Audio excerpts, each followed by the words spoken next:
So now we want to hook up the compression tester to the engine, and so we're going to put screw this in, and you want to tighten it down. You don't have to get this real tight, just kind of hand tighten that in there. And now you want to hook it up to your compression tester. And then at that point, now we can start letting some air into it and we'll get our reading. So we want to turn it to the right. You can see the pressure's coming up. And you can see we're not seeing a whole lot of loss here. And I'm going to take it all the way up to 80 pounds. So the one on the left is your in.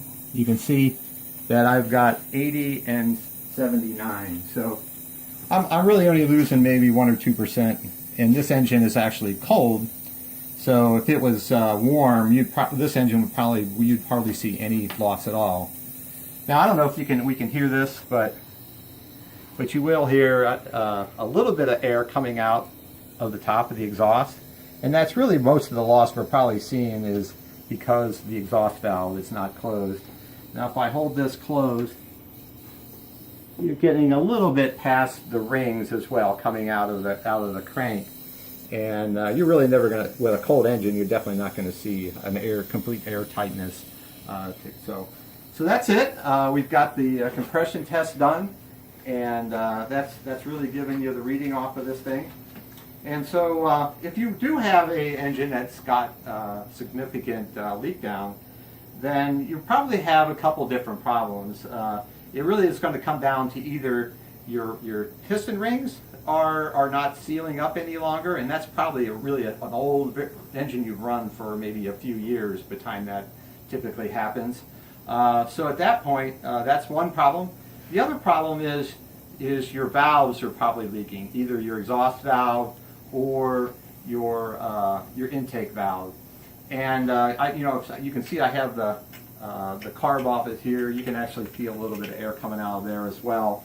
But so at this point, if that is the case, what you can do to fix that is you can actually take the valves out, and you could go and lap the valves, essentially reconditioning them so they are able to make a tight seal. And that's pretty inexpensive. All you really need is some lapping compound to lap the valves. Now, another problem with that is that a lot of times the valves not only will need to be lapped, but they may need to be cut a little bit to make sure that they're able to seal correctly. So, in my case, for the do-it-yourselfer, you may want to just buy a couple new springs, which those are like $5 a piece, and then replace the valves. The valves are maybe $15, $20 each. So you're into it, $50 at the most. You're able to take care of your top end of your engine just by replacing those two things. Now, if your bottom end is having a problem, your rings are not sealed, then you've got a more serious problem because the engine is sealed. Now, in the old days, with other engines, you could open it up and put a new piston in and then rehome the cylinder. But in this case, since it's all sealed and you've got a seal on the engine, what you can do is you can buy a short block. And really, the short block is actually going to cost you less than having all that work done. You can buy a short block fairly inexpensively. So here at 206 Outsider, part of putting these videos together is to promote kind of the do-it-yourselfer and enabling you to do these things yourself. If you don't feel comfortable with it, we can, at 206 Outsider, we can help you with these. We can do the leak down test for you at a nominal fee, or if you need to replace either your top end or your bottom end, we could do that for you as well.